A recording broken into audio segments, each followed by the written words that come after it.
Good evening everyone, I am Irshad sir. Physics solution इस channel के अंदर आपका स्वागत करता हूं। बच्चों, हम क्लास 12 का फर्स्ट चैप्टर देख रहे हैं जिसका नाम है इलेक्ट्रिक चार्जेस एंड फील्ड, जिसका आज हम लेक्चर नंबर 5 स्टार्ट करने वाले हैं। ठीक है, तो आज क्या पढ़ना है फिर? आज पढ़ना है कंटिन्यूअस चार्ज डिस्ट्रीब्यूशन। क्या पढ़ना है आज? Continuous charge distribution. तो अभी क्या होता है, देखिए, हम नॉर्मली जब चार्ज की बात करते हैं तो चार्ज का जो मैग्नीट्यूड होता है मैक्सिमम केस में हम इलेक्ट्रॉन से ज़्यादा कंसीडर करते हैं।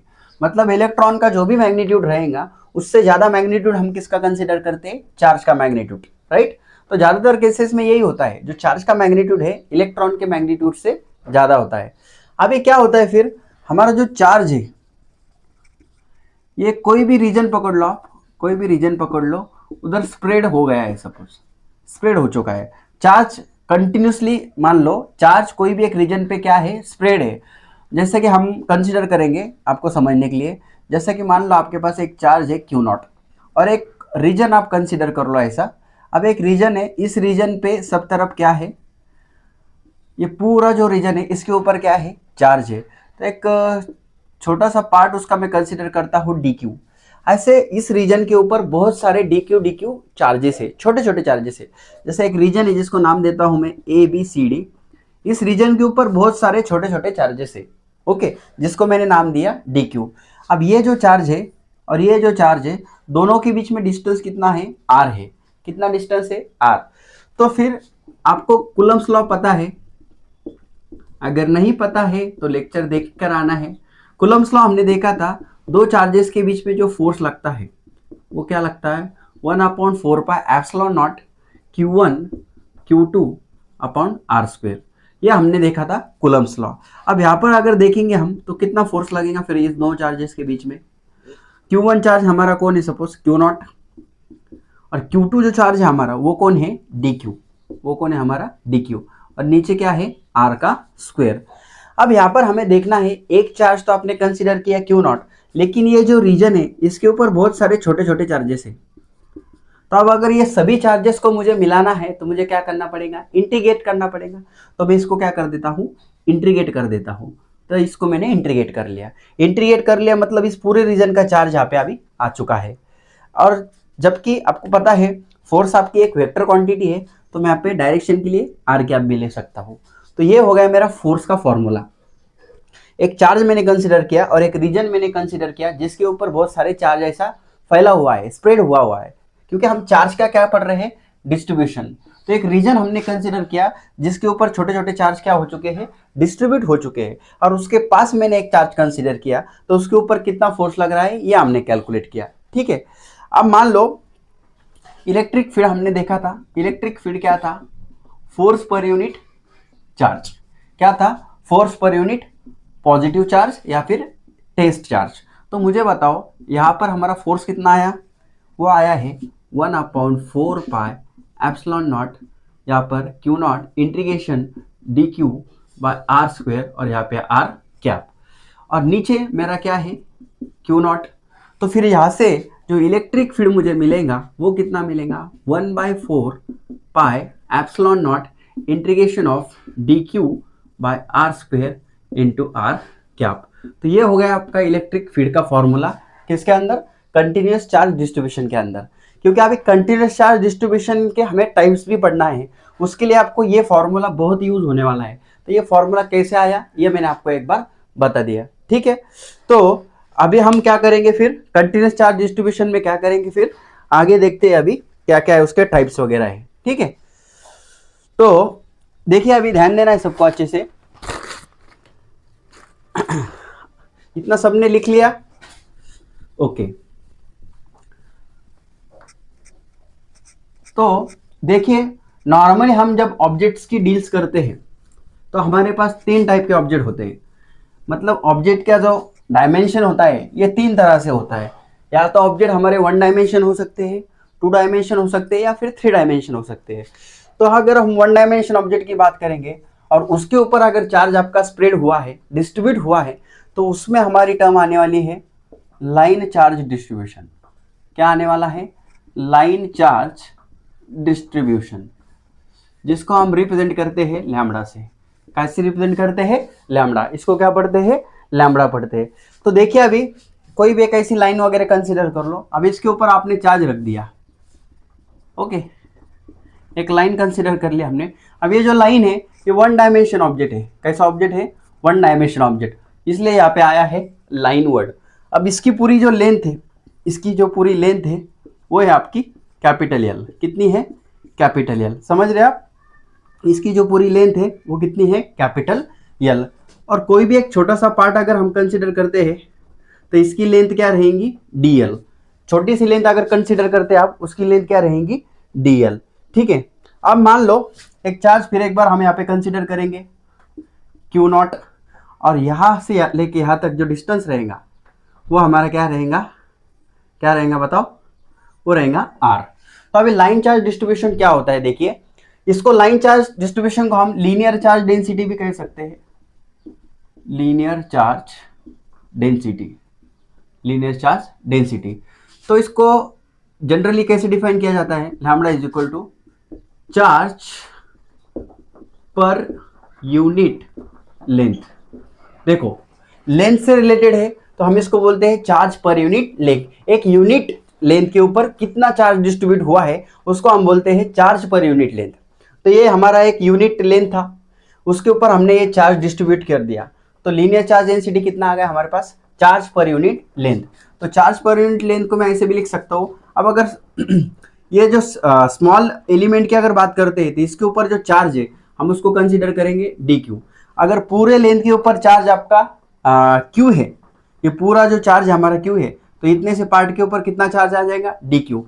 तो स्मॉल एलिमेंट की अगर बात करेंगे तो उसके ऊपर चार्ज आ जाएगा डी क्यू। और लेंथ कितनी आ जाएंगी आपकी? उस स्मॉल एलिमेंट की लेंथ कितनी आ जाएंगी? D L. तो ये आ गया आपका चार्ज पर यूनिट लेंथ। अगर टोटल अगर लिखना है तो कैसे लिखेंगे? Total charge upon total length. हम अगर स्मॉल एलिमेंट कंसीडर कर रहे हैं तो उसकी हम बात कर रहे हैं। ये जो स्मॉल एलिमेंट है इसके ऊपर कितना चार्ज है? D Q. ठीक है। अब मुझे बताओ यहाँ से डी क्यू की वैल्यू क्या आ जाएंगी? डी क्यू आ जाएगा आपका लैम्बडा इंटू डी एल। अभी डी क्यू हमने क्यों कैलकुलेट किया? क्योंकि अब हमें यहाँ पे इलेक्ट्रिक फील्ड लिखना है। तो अभी मैंने आपको बताया इलेक्ट्रिक फील्ड कैसा लिखते हैं? 1/4 pi epsilon naught integration of d q by r square into r cap, right. तो अब हम लाइन चार्ज डिस्ट्रीब्यूशन पढ़ रहे हैं, तो electric field line charge distribution को हम ई एल बोलेंगे। तो ई एल इक्वल टू यहाँ पे कैसा आएगा? देखो 1/4 pi epsilon naught integration d q. D q कितना है आपके पास? Lambda d l upon r का स्क्वायर इंटू आर का कैप। तो कितना आया हमारे पास? लाइन चार्ज डिस्ट्रीब्यूशन में इलेक्ट्रिक फील्ड कितना आया? ये आपका फॉर्मूला। ठीक है। तो क्या था हमारा लाइन चार्ज डिस्ट्रीब्यूशन, जिसको हम लीनियर चार्ज डेंसिटी भी कहते हैं। तो एक यूनिट लेंथ के ऊपर कितना चार्ज है? जैसे कि मान लो एक मार्कर है मेरे पास ऐसा, इसके ऊपर कितना चार्ज है? इस यूनिट लेंथ के ऊपर जितना चार्ज है इसको मैं बोलता हूँ चार्ज पर यूनिट लेंथ। समझ में आ रहा है आपको? जिसको हम डेंसिटी भी बोल सकते हैं। बट ये कौन सी डेंसिटी है? Linear charge density. समझ रहा है सबको? ओके। इसमें हम और क्या क्या समझ सकते हैं? इसका ऐसा यूनिट समझ सकते हैं। तो चार्ज का यूनिट क्या है? कूलम, और लेंथ का यूनिट है मीटर। तो ऐसा यूनिट क्या हो गया चार्ज पर यूनिट लेंथ का, जिसको हमने लैम्बडा कहा है कूलम पर मीटर। क्या हो गया? Coulomb per metre. ठीक है। बाकी इतना ही दिया है। अभी हम बात करेंगे सरफेस चार्ज डिस्ट्रीब्यूशन की। सरफेस चार्ज डिस्ट्रीब्यूशन अगर आपको एक समझ में आ गया तो बाकी सब भी समझ में आपको आ जाएगा। अभी सरफेस चार्ज डेंसिटी को हम सिग्मा बोलेंगे। क्या बोलेंगे? सिग्मा। ठीक है, सिग्मा बोलेंगे। सिग्मा मतलब क्या? Surface charge density. तो हम इसको लिखेंगे चार्ज पर यूनिट एरिया, या फिर हम इसको बोल सकते हैं चार्ज पर यूनिट सरफेस भी बोल सकते हैं। तो सिग्मा जो होता है आपका, जो चार्ज होता है पर यूनिट एरिया होता है। मतलब अब यहाँ पे एरिया की बात हो रही है, एरिया की बात हो रही है, प्लेन की बात हो रही है, टू डायमेंशन की बात हो रही है। तो फिर ये चार्ज पर यूनिट एरिया मतलब सरफेस चार्ज डेंसिटी हो गया। इसका यूनिट कैसा बनेगा? फिर इसका यूनिट बनेगा कुल चार्ज का यूनिट क्या है? कूलम, और एरिया का यूनिट क्या है? Metre square. मतलब यूनिट बन गया आपका कूलम पर मीटर स्क्वायर। ठीक है। तो अभी कैसा करेंगे? देखो, तो ऐसा 2 डायमेंशन ऑब्जेक्ट कंसिडर करते हैं। अब इसके ऊपर चार्ज ऐसा स्प्रेड हो चुका है, राइट। तो मान लो एक चार्ज आपने इसके पास पकड़ा, फिर एक बार, वो कौन है हमारा क्यू नॉट। अब एक छोटा सा चार्ज हमें कंसिडर करना है यहाँ पे, तो छोटा सा चार्ज हमारा फिर से कौन रहेगा, डी क्यू, और इन दोनों के बीच में डिस्टेंस कौन रहेगा, आर। तो फिर यहाँ पर अगर इलेक्ट्रिक फील्ड लिखना है सरफेस के लिए तो कैसा आएगा, सरफेस के लिए फॉर्मूला रहेगा आपका 1/4πε0। ओके, फिर पहले यहाँ पे फॉर्मूला बना लेते हैं। अब अगर छोटे से चार्ज की बात करते हैं तो इसका छोटा चार्ज कितना रहेगा, डी क्यू, और छोटा एरिया, एक छोटा एरिया कंसिडर करेंगे वो है आपका डी एस, मतलब डी क्यू यहाँ पे आ जाएगा आपका सिग्मा इंटू डी एस। तो मुझे बताओ फिर आपका 1/4πε0 इंटीग्रेशन आ गया। अब इस केस में हमें लाइन चार्ज डिस्ट्रीब्यूशन हमने देखा, तो लाइन इंटीग्रल हम लेंगे। अब मुझे बताओ, अब हम सरफेस की बात कर रहे हैं तो यहाँ पर आपकी वैल्यू क्या है, 1/4πε0 डी क्यू। डी क्यू की वैल्यू हमारे पास कितने अभी, r d s, okay sorry sigma d s, और नीचे आपका क्या है r square into r cap. तो सरफेस के लिए आपका फॉर्मूला क्या आ गया बताओ फिर। अभी ये सरफेस इंटीग्रेशन ले लिया हमने। देखो फॉर्मूले जब आप देखेंगे कैसे आ रहे हैं तो आपको बहुत ही आसान जाने वाला है, कुछ भी डिफिकल्ट नहीं है। हम पढ़ रहे हैं चार्ज का डिस्ट्रीब्यूशन, तो ऑब्जेक्ट आपका कैसा है, उसके ऊपर चार्ज कैसा डिस्ट्रीब्यूट हुआ है, उस हिसाब से हमें फॉर्मूले बनाने हैं, ये लिख लेना है। फिर हम बाद में पढ़ेंगे वॉल्यूम चार्ज डिस्ट्रीब्यूशन। लिख लिया सबने ये, ओके। तो बच्चों कुछ ऐसे भी बच्चे यहाँ पे हैं जिनको ये चैप्टर थोड़ा डिफिकल्ट जा रहा होगा। तो ये चैप्टर डिफिकल्ट नहीं है, समझने को डिफिकल्ट है। और वैसा भी ये चैप्टर जो है ये फॉर्मूले के ऊपर चलता है। अगर इसमें आपको अच्छे मार्क्स लेना है तो इसमें एक ही चीज़ ज़रूरी है, आपके फॉर्मूले अच्छे होने चाहिए, बाकी फिर कोई टेंशन नहीं है। इसलिए मैं सारे फॉर्मूले कैसे आ रहे हैं वो आपको बता रहा हूँ। अब तीसरा हमारा है वॉल्यूम चार्ज डिस्ट्रीब्यूशन, ओके। इसको हम रो बोलने वाले हैं, क्या बोलने वाले हैं, रो पढ़ते हैं इसको। अब वॉल्यूम चार्ज डिस्ट्रीब्यूशन क्या है, अब ये 3 डायमेंशनल ऑब्जेक्ट के बारे में। तो 3 डायमेंशन कैसा भी ऑब्जेक्ट कंसिडर कर लो आप, ओके। 3 डायमेंशन ऑब्जेक्ट कंसिडर कर सकते हैं आप, ऐसा, ओके। ऐसा कोई ऑब्जेक्ट कंसिडर कर लो। अब इसके ऊपर चार्ज स्प्रेड हो गया है, ओके, या फिर डिस्ट्रीब्यूट हो गया है। तो अब ये 3D के बारे में है, पिछला 2D के बारे में था। तो अब फिर इसके पास हमने एक चार्ज लाया, वो क्या है हमारा क्यू नॉट। अब इसका छोटा सा पार्ट हम कंसिडर करेंगे जिसको हम बोलेंगे dv, क्योंकि ये पूरा जो है इसका वैल्यूम क्या रहेगा, v रहेगा। v मतलब आपका टोटल वैल्यूम, ओके। तो छोटा सा पार्ट का वैल्यूम क्या है हमारा dv। तो इसके ऊपर जो चार्ज आएगा, इसके ऊपर वो चार्ज कितना आएगा dq, फिर ये दोनों के बीच में डिस्टेंस कितना आएगा r। अब इसके लिए इलेक्ट्रिक फील्ड लिखेंगे तो इलेक्ट्रिक फील्ड का फॉर्मूला होता है 1/4πε0 integration dq upon r square into r cap. अब मुझे बताओ, पहले हमें डेंसिटी लिखना है। तो अब हमारा वॉल्यूम चार्ज डिस्ट्रीब्यूशन है, वॉल्यूम चार्ज डेंसिटी है। तो वॉल्यूम चार्ज डेंसिटी क्या होता है, देखिए, charge per unit volume. Volume charge density क्या होता है, चार्ज पर यूनिट वॉल्यूम। एक चार्ज पर यूनिट लेंथ हुआ, क्योंकि 1 डायमेंशन ऑब्जेक्ट के ऊपर कितना चार्ज है। एक चार्ज पर यूनिट एरिया हुआ, एक एरिया के ऊपर कितना चार्ज है। और एक है आप चार्ज पर यूनिट वॉल्यूम, एक वॉल्यूम के ऊपर कितना चार्ज है, ठीक है। तो फिर यहाँ से यूनिट क्या आएगा, इसका यूनिट आएगा कूलम, वॉल्यूम का यूनिट मीटर क्यूब। अगर छोटे से वॉल्यूम की अगर बात करते हैं, छोटा सा ऑब्जेक्ट जो है, स्मॉल एलिमेंट है, उसकी बात करते हैं, तो उसके ऊपर जो चार्ज है हमारा डी क्यू है, और उसका वॉल्यूम कितना रहेगा dv। तो यहाँ से डी क्यू कितना आएगा, रो dv। तो यहाँ से अगर हम वॉल्यूम के लिए इलेक्ट्रिक फील्ड लिखना चाहते हैं तो कैसा लिखेंगे, 1/4πε0 वॉल्यूम इंटीग्रेशन लेंगे आप dq। अब बताओ dq कितना है, रो dv, नीचे r स्क्वायर और यहाँ पे यूनिट वेक्टर r कैप। तो ये बन गया आपका इलेक्ट्रिक फील्ड। वैसा तो इतना तो आपको ज़रूरी नहीं है जितना मैंने बता दिया, इलेक्ट्रिक फील्ड वगैरह आपको इतना ज़रूरी नहीं था। आपको सिर्फ ये बेसिक चीज़ें पता होनी चाहिए, क्योंकि हमने अभी लैम्बडा का देखा, वो चार्ज पर यूनिट लेंथ है। सिग्मा का देखा, चार्ज पर यूनिट एरिया है। और वॉल्यूम डेंसिटी का देखा, चार्ज पर यूनिट वॉल्यूम है। इसका यूनिट यहाँ पे कूलम पर मीटर है, इसका कूलम पर मीटर स्क्वायर है, इसका कूलम पर मीटर क्यूब है। तो 1 डायमेंशन, 2 डायमेंशन, 3 डायमेंशन, उस हिसाब से जैसे ऑब्जेक्ट आएंगे उसके ऊपर जो चार्ज का डिस्ट्रीब्यूशन होगा उस हिसाब से आपका डेंसिटी आने वाला है। तो आप क्वेश्चन पढ़ के देखेंगे कि ऑब्जेक्ट कौन सा है और कौन सी डेंसिटी हम वहाँ पे यूज कर सकते हैं। ठीक है, तो चार्ज डिस्ट्रीब्यूशन हो गया अभी। अब हम थोड़ा सा आगे बढ़ते हैं। अब इसके ऊपर एग्जाम्पल भी होते हैं, लेकिन मैंने आपको जैसे कि पहले ही बताया है, क्या जो एग्जाम्पल है, जो एमसीक्यूज है, ये हम लास्ट में करने वाले हैं। पहले आपको मैं पूरा चैप्टर पढ़ा दूं, पूरा थ्योरी में आपको बता दूं, तो फिर लास्ट में हम क्या करेंगे, एक 50 to 100 एमसीक्यूज बिल्कुल इसके ऊपर करवाएंगे। ठीक है, अब देखो नेक्स्ट टॉपिक आता है आपका electric dipole. Okay, electric dipole क्या होता है, देखो उन्होंने क्या डेफिनेशन दी है।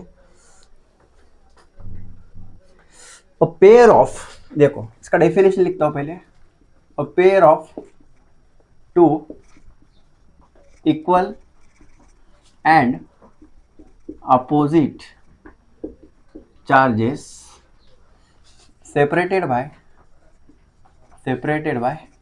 short distance, separated by short distance, it's called as electric dipole. तो इलेक्ट्रिक डायपोल की यहाँ पे डेफिनेशन लिखी है, वो आपको समझना जरूरी है। क्या है इलेक्ट्रिक डायपोल, देखो a pair of two equal and opposite charges, मतलब एक चार्ज मान लो प्लस और एक चार्ज मान लो माइनस। ठीक है, ओके, ये दो चार्जेस है और ये कितने डिस्टेंस पे है, एक शॉर्ट डिस्टेंस ले लेंगे हम। अब ये शॉर्ट डिस्टेंस कितना कंसिडर करेंगे हम, मान लो ये शॉर्ट डिस्टेंस है हमारे पास 2a, कितना है 2a, ये एक चार्ज आपके पास प्लस q और ये हमारे पास माइनस q। ओके, इसके ऊपर प्लस चार्ज है, इसके ऊपर माइनस चार्ज है। इक्वल एंड अपोजिट चार्जेस, मतलब मैग्नीट्यूड दोनों का कैसा रहेगा, सेम रहेगा। इसके ऊपर क्यू चार्ज है तो इसके ऊपर भी क्यू चार्ज है। और अपोजिट मतलब एक प्लस रहेगा तो दूसरा क्या रहेगा, माइनस रहेगा। और कितने डिस्टेंस पे सेपरेट है दोनों भी, सेंटर टू सेंटर डिस्टेंस कितना है दोनों के बीच में, 2a। तो इनको कहा जाएगा इलेक्ट्रिक डायपोल। इलेक्ट्रिक डायपोल क्या है, इलेक्ट्रिक, इलेक्ट्रिक मतलब क्या, इलेक्ट्रिक चार्जेस आएगा। इलेक्ट्रिक मतलब क्या आएगा, इलेक्ट्रिक चार्जेस। और डाई, डाई मतलब होता है टू, पोल, पोल मतलब होते हैं आपके चार्जेस। जैसा मैग्नेटिक डायपोल की अगर बात करेंगे तो उसमें नॉर्थ होता है, साउथ होता है। देखो ये भी आ गया इक्वल एंड अपोजिट। तो ये तो हमारे नेक्स्ट चैप्टर की बात हो रही है, लेकिन इस चैप्टर में इलेक्ट्रिक डायपोल क्या है, दो चार्जेस लेना है जो कि इक्वल और अपोजिट हो और शॉर्ट डिस्टेंस पर हो। ठीक है, तो इलेक्ट्रिक डायपोल अगर समझ रहा है तो नेक्स्ट क्वांटिटी आएगा आपका इलेक्ट्रिक डायपोल मोमेंट। बहुत ही इंपॉर्टेंट है, क्या है इलेक्ट्रिक डायपोल मोमेंट। अभी क्या होता है इलेक्ट्रिक डायपोल मोमेंट, पहले डेफिनेशन समझते हैं। ठीक है, डेफिनेशन ऐसी है, the product of magnitude of one charge, the product of magnitude of one charge and distance between two charge. Okay, electric dipole moment को कैसा डिफाइन किया है, देखो इलेक्ट्रिक डायपोल मोमेंट को P से अगर डिनोट करते हैं उसको, तो क्या बोल रहे हो, product of magnitude of one charge, product of magnitude of one charge and distance between charges is called as magnitude of electric dipole moment. ठीक है, तो अब देखेंगे इसको कैसा है हम। प्रोडक्ट, प्रोडक्ट मतलब क्या लेना है, मल्टीप्लिकेशन किसका, product of magnitude of one charge, magnitude of one charge ले लिया, और distance between two charge, two charge के बीच में का डिस्टेंस कितना है 2a। तो ये हो गया हमारा इलेक्ट्रिक डायपोल मोमेंट का मैग्नीट्यूड, जिसको हम बोलेंगे मैग्नीट्यूड, क्या बोलेंगे, मैग्नीट्यूड ऑफ डायपोल मोमेंट। इसको लर्न करना है आपको। मैंने आपको पहले ही बता दिया, इस चैप्टर में जो फॉर्मूले लर्न करेगा उसका ज्यादा फायदा होने वाला है। तो इलेक्ट्रिक डायपोल मोमेंट जो होता है, इसका फॉर्मूला होता है 2a इंटू क्यू। तो इसका ऐसा यूनिट बता सकते हैं, चार्ज का यूनिट होता है कूलम, इंटू ए मतलब क्या है, यहाँ पे डिस्टेंस है, ए हो 2a हो, डिस्टेंस है, डिस्टेंस की यूनिट क्या होता है मीटर। तो इसका यूनिट क्या आ गया, कूलम मीटर। ठीक है, और इलेक्ट्रिक डायपोल मोमेंट एक आपका वेक्टर क्वांटिटी होता है। ओके, इलेक्ट्रिक डायपोल मोमेंट जो है आपका, ये एक वेक्टर क्वांटिटी होता है। कौन सा क्वांटिटी होता है, वेक्टर। तो इसका जो डायरेक्शन होता है, इट्स डायरेक्शन जो होता है ये अलोंग द लाइन होता है, ये अलोंग द लाइन होता है। और कहाँ से कहाँ जाना है आपको, joining from negative charge to positive charge, negative charge to positive charge. तो देखो मैंने आपको इलेक्ट्रिक डायपोल बताया। इलेक्ट्रिक डायपोल मतलब क्या, दो चार्जेस लेना है जो कि मैग्नीट्यूड वाइज इक्वल हो बट डायरेक्शन वाइज अपोजिट हो, तो वो हो गया हमारा, देखो दो charge magnitude wise equal direction wise opposite, लेकिन शॉर्ट डिस्टेंस कितना है वहाँ पे 2a है, तो उसको हम क्या बोलेंगे, इलेक्ट्रिक डायपोल। और फिर हम इलेक्ट्रिक डायपोल मोमेंट के बारे में बात कर रहे थे, तो इलेक्ट्रिक डायपोल मोमेंट का एक डेफिनेशन भी आप लर्न कर सकते हैं। मल्टीप्लिकेशन लेना है आपको कोई भी एक चार्ज का मैग्नीट्यूड। अब मैग्नीट्यूड तो दोनों का सेम ही है, सिर्फ डायरेक्शन अपोजिट है, तो मैग्नीट्यूड एक चार्ज का ले लिया हमने और उन दोनों चार्ज के बीच में का डिस्टेंस, उनका मल्टीप्लिकेशन जो होता है उसी को हम बोलते हैं डायपोल मोमेंट। अब डायपोल मोमेंट जो एक वेक्टर क्वांटिटी है, तो इसकी जो डायरेक्शन रहेंगी अलोंग द लाइन रहेगा, लेकिन किधर से, नेगेटिव से लेके पॉजिटिव तक। मतलब ये हो गया इलेक्ट्रिक डायपोल मोमेंट का डायरेक्शन, नेगेटिव से लेके पॉजिटिव तक। अगर मेरे पास ऐसा चार्ज होता तो यहाँ पे डायरेक्शन अलोंग द लाइन होता, लेकिन नेगेटिव से लेके पॉजिटिव। देखो नेगेटिव से लेके पॉजिटिव, तो इसको हम बोलते हैं इलेक्ट्रिक डायपोल मोमेंट। ठीक है, तो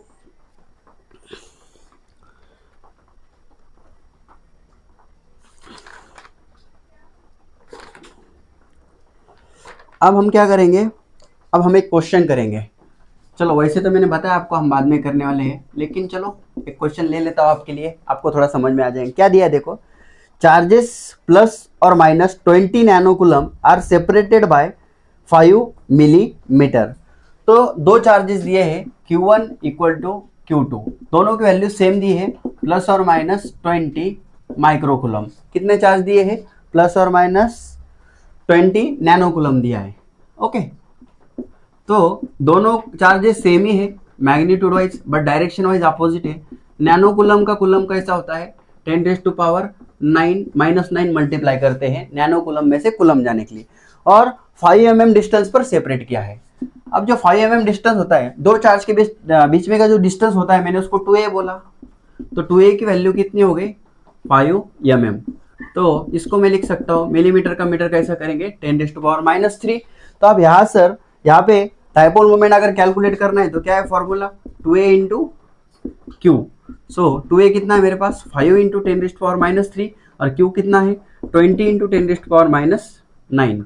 ओके, तो यहाँ से आ जाएगा मेरा 20 और 5 का मल्टीप्लिकेशन 100, 10⁻³ 10⁻9, तो ये हो गया 100 मतलब 10⁻², -3 -9 -12, और -12 में से +2 है 10⁻10 कूलम मीटर। तो कितना है डायपोल मोमेंट मेरा, 10⁻10 कूलम मीटर। ठीक है, कूलम मीटर ऐसा लिखना है यहाँ पे। ठीक है, अब ये तो हो गया मैग्नीट्यूड। अगर डायरेक्शन की बात करेंगे तो कैसा करेंगे, नेगेटिव से लेके पॉजिटिव।